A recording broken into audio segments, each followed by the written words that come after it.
Epicscifies or die here. Tribe of beautiful giant women beg lost human to. Captain Lucas Hayes had never imagined that a routine exploration mission would end in such chaos. His ship, the Horizon, had been sent to investigate an uncharted planet in a distant galaxy. It was a small, quiet planet that hadn't shown any signs of life until now. Their scanners had detected some unusual energy signatures, and that was enough to pique the curiosity of humanity's top scientists. But now, as the ship's systems failed and the stars outside twisted into strange patterns, Lucas could only think of one thing: survival. The ship had crash-landed on the surface of the planet, tearing through the thick jungle of strange, bioluminescent trees. Inside the ship, alarms blared and debris scattered across the control room. The crew was shaken, but they were alive. Lucas quickly gathered his team, 5 men and women who had trained for missions like this, but none of them had expected something like this. "Everyone get to the exit," Lucas shouted, his voice cutting through the panic. "Move, move, move." As the crew scrambled to escape the wreckage, Lucas's heart pounded in his chest. They had no way of knowing what awaited them outside. The crash had left them stranded on a planet that was, as of now, an unknown world. His mind raced through the possibilities: hostile creatures, dangerous terrain, or even worse, intelligent life that could see them as a threat. When the last crew member, Lieutenant Mara Thompson, exited the ship, they all turned toward the dense, glowing forest that lay beyond. The air smelled sweet, almost like flowers, but Lucas didn't trust the smell. There was too much uncertainty, too much they didn't know. The wreckage of the Horizon lay behind them, a twisted heap of metal and wires, and they were alone. For hours, they made their way through the jungle, keeping an eye out for anything that could pose a danger. Strange creatures moved in the shadows, but none of them came too close. It seemed as if the planet was full of life, yet eerily silent.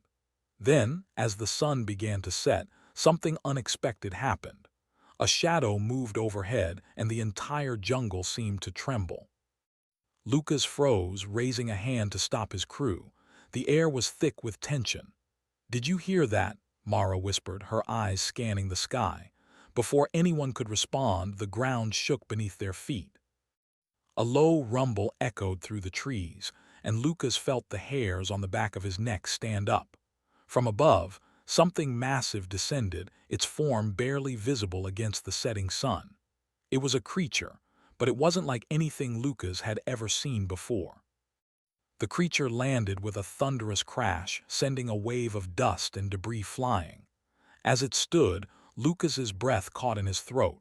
It was a woman, at least it appeared to be, but she was no ordinary human. The giantess stood towering above them, her height nearly twice that of the tallest human. Her skin shimmered with a golden hue, and her eyes glowed a soft, otherworldly blue. She was dressed in intricate armor made of strange, organic material that seemed to pulse with energy. The giantess's presence was overwhelming. She looked down at the humans, her gaze curious but stern. The crew stood frozen, not knowing whether to run or to speak. She didn't look hostile, but then again, the sheer size of her made it difficult to think clearly. Another giantess appeared beside her, equally as tall and as commanding. Her skin was a deep, rich purple, and her eyes were a piercing green. Her armor was different, more fluid, almost like it was alive. She spoke in a language that Lucas didn't understand, her voice low and melodic, yet carrying an undeniable authority. "Captain Lucas Hayes." The first giantess spoke in perfect English, her voice a deep, resonant sound that seemed to vibrate through the ground. "I am Empress Lyra of the Titaness tribe. You have trespassed on our sacred land. Why?" Lucas's mind raced, trying to process the situation. His crew had trained for first contact with alien species, but nothing could have prepared them for this. Giant women who seemed to possess advanced technology and knowledge. And here they were, standing on a planet where they were not welcome. "We didn't mean any harm," Lucas said, his voice steady despite the overwhelming circumstances. "Our ship crashed. We're stranded here." Empress Lyra studied him for a moment, her glowing eyes narrowing. "Your ship, it is damaged beyond repair. You are stranded." She glanced at the wreckage in the distance. "And you are now in the domain of the Titaness tribe." Lucas's crew exchanged nervous glances. This was nothing like any mission they had ever undertaken. The Titanesses were clearly powerful, and if they decided to see humanity as a threat, there would be little they could do to defend themselves. "We don't want trouble," Lucas continued, trying to remain calm. "We just need to survive. If you can help us repair our ship, we can leave. We won't cause any harm." The second giantess, who had remained silent, stepped forward. "Help you?" she asked, her voice tinged with disbelief. "Why should we help you, humans? Your kind has no place on this world. You are fragile, weak." Lucas felt a chill run through him. This was no simple misunderstanding. They weren't just stranded, they were on a planet ruled by beings who saw them as little more than insects. "I don't want to fight," Lucas said, his voice firm. "But if we're going to survive, we need help. We're not just weak, humans are survivors, we adapt. If you help us, we can prove it." Empress Lyra looked down at him with a mixture of curiosity and amusement. "Prove it then," she said, her lips curling into a slight smile. "If you wish to survive here, you will have to earn our trust, but be warned, failure will not be tolerated." With that, the Titanesses turned and began to walk away, their massive forms disappearing into the jungle. Lucas watched them go, his mind spinning. This was just the beginning. There was so much more to this planet, and these women, these Titanesses, were at the center of it all. The crew stood silently for a moment before Lucas spoke again. "We don't have a choice," he said quietly. "We have to prove ourselves. If we don't, we might not leave this planet alive." The morning after their encounter with the Titanesses, Captain Lucas Hayes stood at the edge of the dense jungle, watching the towering figures of Empress Lyra and her companion disappear into the distance. The air felt heavy, thick with the unknown. His crew was silent, still processing the events of the previous night. It was clear now that they weren't on just any uncharted planet. They had landed in the territory of a powerful, ancient race, and their survival here would depend on more than just the ability to fix a damaged ship. "We have to follow them," Lucas said, breaking the silence. His voice was steady, but there was an edge of urgency in it. "We need their help if we're going to get off this planet." Lieutenant Mara Thompson, standing beside him, nodded. "But how do we prove ourselves to them? What if they don't care about our technology? What if they see us as nothing more than pests?" "We'll show them that we're not just weak," Lucas replied, his eyes still fixed on the jungle. "We'll earn their trust, or we won't leave this planet alive." The crew had no choice but to follow the Titanesses. As they moved deeper into the jungle, Lucas couldn't shake the feeling that they were being watched. The forest was eerily quiet, save for the occasional rustle of leaves or the distant roar of some unknown creature. Despite the danger, the humans pressed on, moving with the hope that somehow they would find a way to survive. The journey was difficult. The jungle was dense, and the air was thick with moisture. The humans were not used to the oppressive heat or the strange, alien flora that seemed to stretch endlessly around them. Every step was a reminder of how different this world was, how far they were from home. But despite the challenges, Lucas remained focused. The Titanesses were their only hope. After hours of trekking through the jungle, the humans finally reached a large clearing. In the center stood a massive stone structure, unlike anything Lucas had ever seen. It was ancient, its surface carved with intricate symbols and patterns that seemed to glow faintly in the twilight. The stone walls were covered in moss and vines, but there was a sense of purpose to it, a feeling that it had once been something important. "This is where they live?" Mara asked, her voice filled with awe. Lucas nodded. "It looks like some kind of temple or stronghold. If they brought us here, it must be important." As they approached the structure, the ground beneath their feet rumbled, and Lucas felt a sudden wave of unease wash over him. The Titanesses were already waiting for them at the entrance. Empress Lyra stood at the top of a series of stone steps, her glowing eyes watching them closely. "You have followed us," she said, her voice carrying the weight of authority. "Now you will prove that you are worthy of our assistance." Lucas stepped forward, trying to hide the nervousness he felt. "We will do whatever it takes. If you help us, we can offer you our knowledge and technology. We can work together." Empress Lyra studied him for a long moment before responding. "Knowledge and technology are not what you need here. What you need is strength, the strength to survive on our world, the strength to prove that your kind is not as weak as you appear." "Strength?" Lucas repeated, his mind racing. "What do you mean? We're not here to fight." The second Titaness, who had remained silent up until now, spoke. Her voice was soft but carried a cold edge. "On this world, only the strong survive. If you cannot prove that you have the strength to endure, you will not leave." "What do you want us to do?" Mara asked, her voice steady, though Lucas could see the tension in her eyes. Empress Lyra's lips curled into a faint smile. "You will survive our trials. Only then will you have earned our help." The humans exchanged uneasy glances. What kind of trials did the Titanesses have in mind? And more importantly, would they survive them? Without another word, Empress Lyra turned and motioned for them to follow. As they moved deeper into the temple, Lucas couldn't help but wonder what the Titanesses had planned. But there was no turning back now. If they wanted to live, they had to prove themselves. The first trial began in an open chamber deep within the temple. The walls were lined with strange, glowing symbols, and the air hummed with energy. In the center of the room was a large, circular pit filled with thick, bubbling mud. A stone platform hovered above the pit, and on it stood a series of strange, glowing crystals. "This is the trial of endurance," Empress Lyra explained, her voice echoing in the chamber. "You must retrieve the crystals, but beware, the pit is home to creatures that will stop you."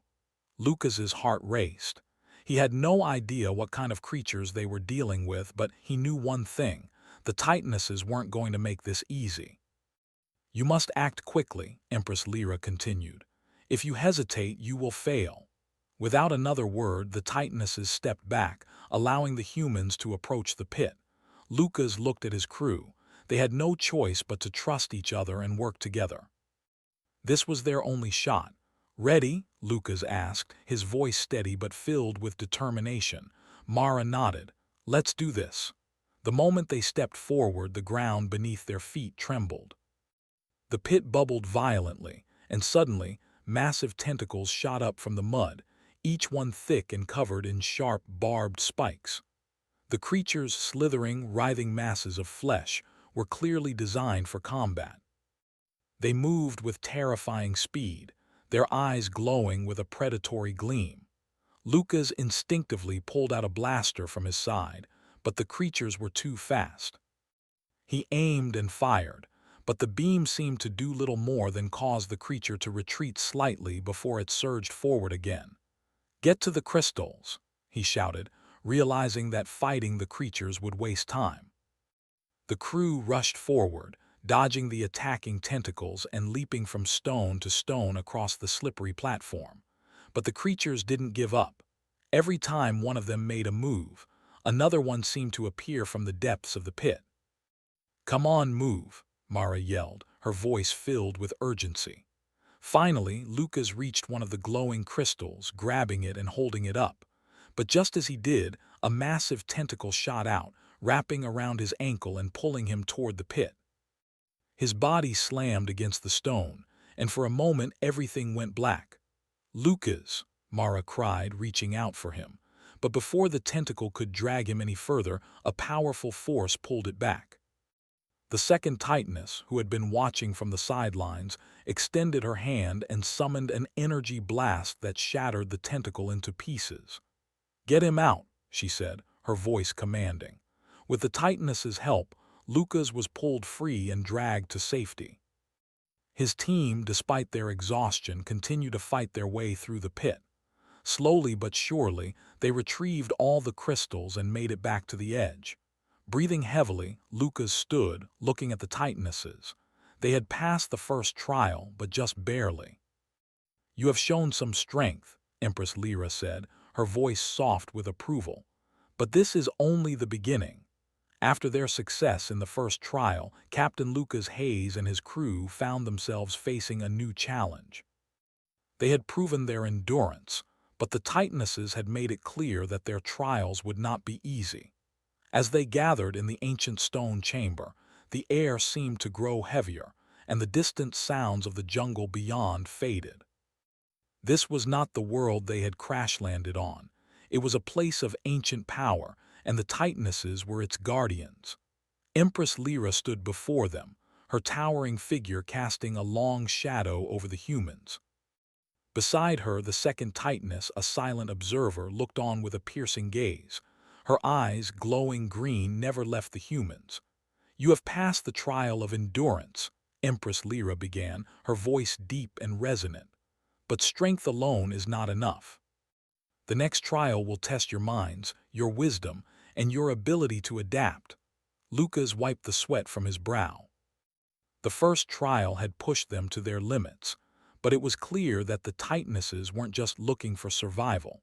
They wanted to see if humanity had the intellectual capacity to thrive on their world. "Before we begin," Empress Lyra continued, "understand this: there is no failure. If you do not succeed, you will remain here and you will never leave." The gravity of her words hit hard, and the crew exchanged uneasy glances. There was no room for error. Their survival depended on these trials, and failing would leave them stranded forever, alone on this strange and unforgiving planet. "Follow me," Empress Lyra said, turning without another word. The crew followed, stepping deeper into the ancient temple. As they walked, Lucas couldn't help but notice the walls of the temple.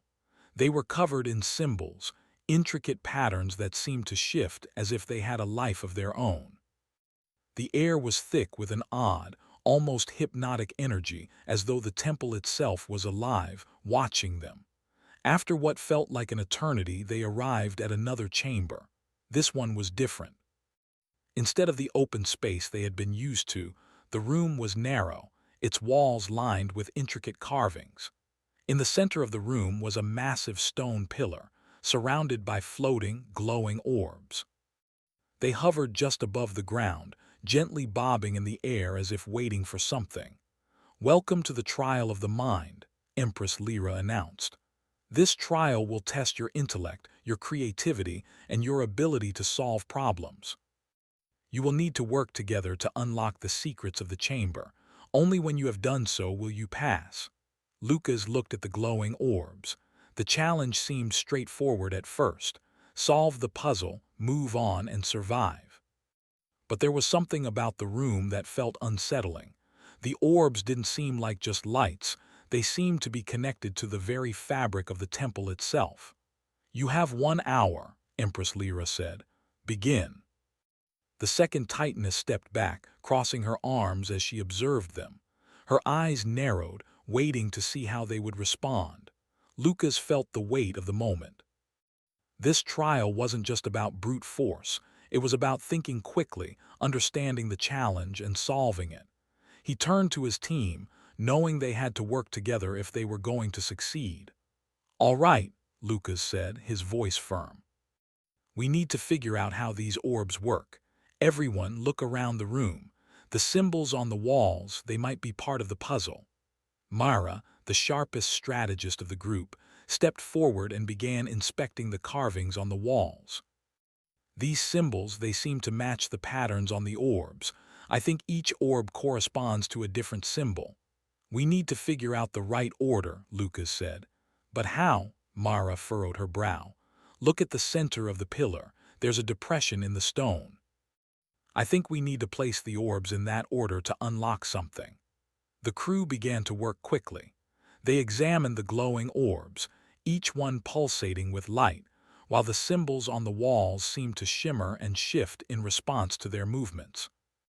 As they worked, the tension in the air grew. Every move they made seemed to trigger new responses from the room, low hums, the faint vibration of the stone beneath their feet. It felt like the temple itself was alive, watching, waiting. Lucas reached for one of the orbs. As his fingers brushed the surface, a pulse of energy shot through his hand, making his arm tingle. He quickly pulled his hand away, but the orb continued to hover, waiting for the next move. "This is more than just a puzzle," Lucas said, his voice low. "It's a test of our ability to understand energy, to work with the environment. We need to think of it as a whole." The crew continued working together, each contributing their insights. One by one, they placed the orbs on the pillar in the correct order, matching the symbols on the wall with the glowing orbs. As the last orb settled into place, the ground beneath them trembled. The orbs began to glow brighter, their light intensifying as the symbols on the wall shifted, revealing a hidden passageway. "Is it done?" Mara asked, her voice filled with both relief and doubt. Empress Lyra's voice echoed through the chamber. "You have done well. But remember, this trial was only a glimpse of what lies ahead. There is much more to this world, and to us, than you can imagine."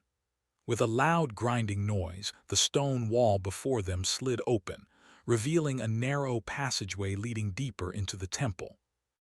"Proceed," Empress Lyra commanded, "but do not become complacent. The next trial awaits." The humans stepped forward, their hearts pounding with a mixture of relief and nervousness. They had passed the trial of the mind, but the tightnesses were clear. Their survival here would require more than just intellect and endurance. It would require everything they had: strength, intelligence, and the will to succeed. As they moved through the passageway, Lucas couldn't help but feel a sense of awe. This place, this ancient temple, was more than just a series of challenges. It was a test of everything humanity stood for, and with every trial they were learning more about themselves. They had been forced to face their weaknesses, and now they were stronger for it. "Stay focused," Lucas said to his crew. "We're not done yet. There's more to come." They continued on, knowing that the next challenge could be their toughest yet. But no matter what the tightnesses threw at them, they were ready. They had come this far, and they would not give up now. The passage ahead was narrow, the walls pulsing with an eerie light as Lucas Hayes and his crew moved deeper into the ancient temple.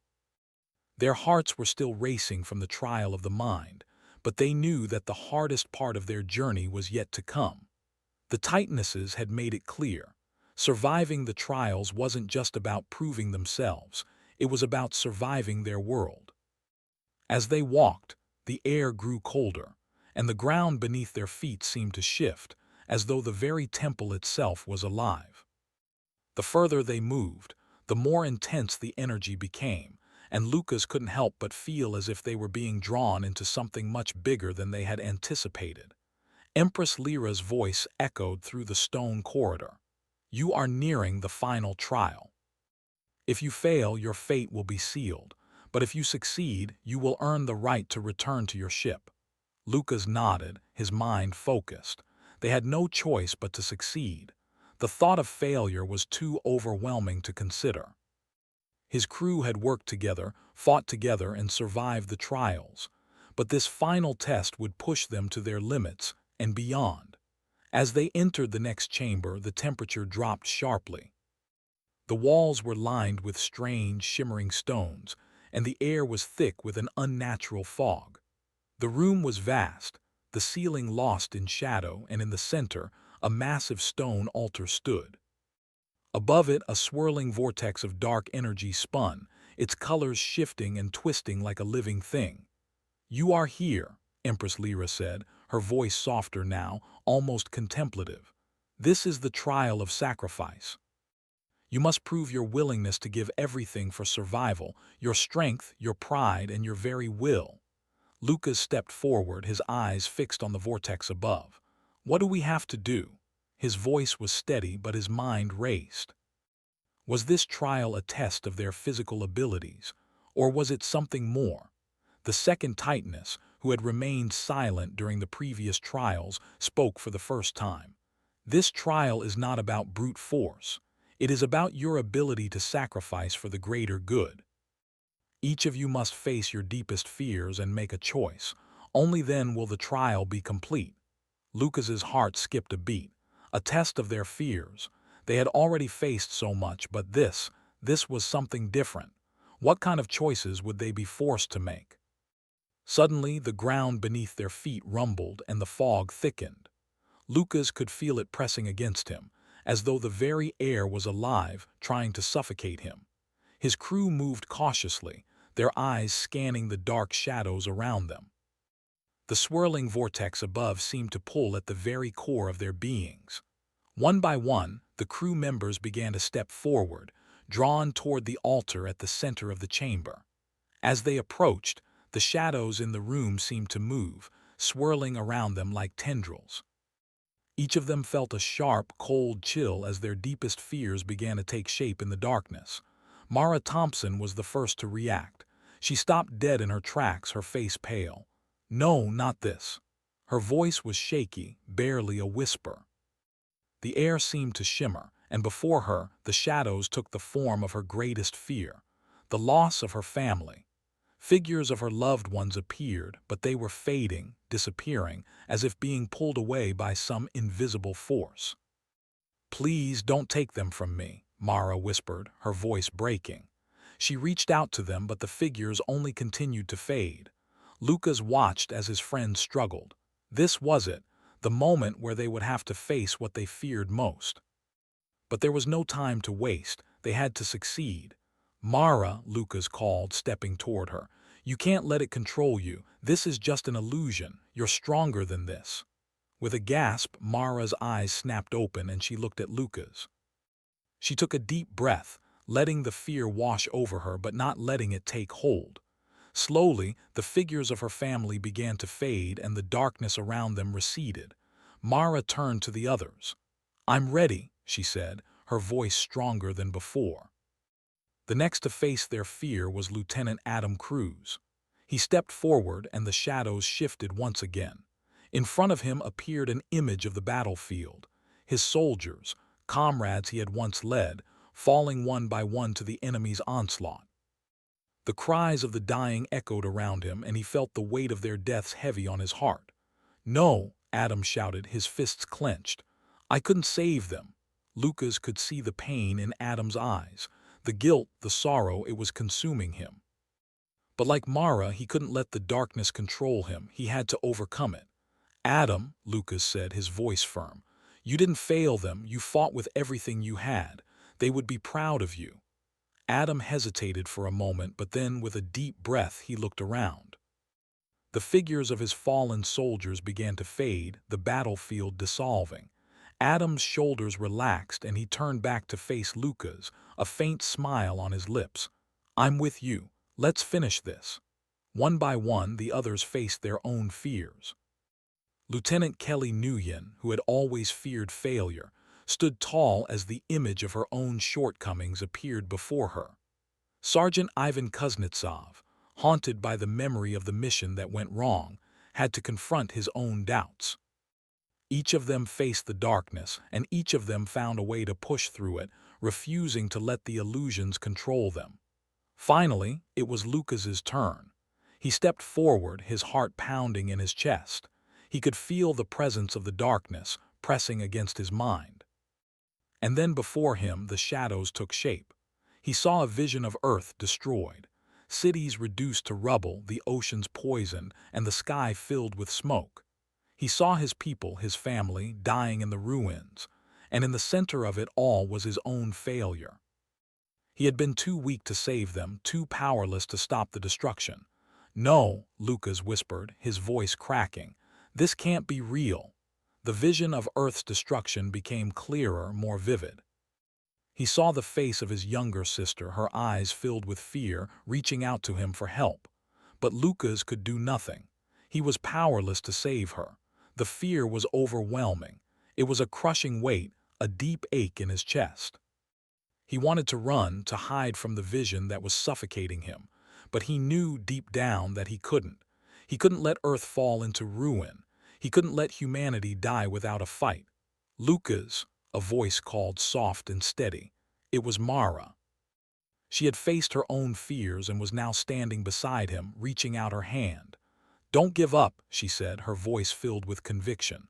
"We're here. Together we'll fight. You're not alone." Lucas looked at her, and for a moment the vision of Earth's destruction faded. He took a deep breath and turned away from the darkness. He wasn't alone. They weren't alone. Slowly, the shadows receded and the swirling vortex above them began to calm. The trial was over. The room grew still and the air lightened. Empress Lyra stepped forward, her eyes fixed on the humans. "You have passed. You have proven that you are worthy of survival. Your willingness to face your fears and to overcome them is what sets you apart." Lucas breathed a sigh of relief. They had done it. They had survived. "Return to your ship," Empress Lyra said. "You are free to leave. But remember this. The strength you have shown here will serve you in the challenges ahead. The universe is vast and there are many more trials to come." The crew turned to leave the temple, their steps lighter than before. They had faced the darkest parts of themselves, and they had emerged victorious. As they walked toward the exit, Lucas felt a sense of pride swelling in his chest. They had proven their worth, not just to the Titanesses but to themselves. They were ready for whatever came next.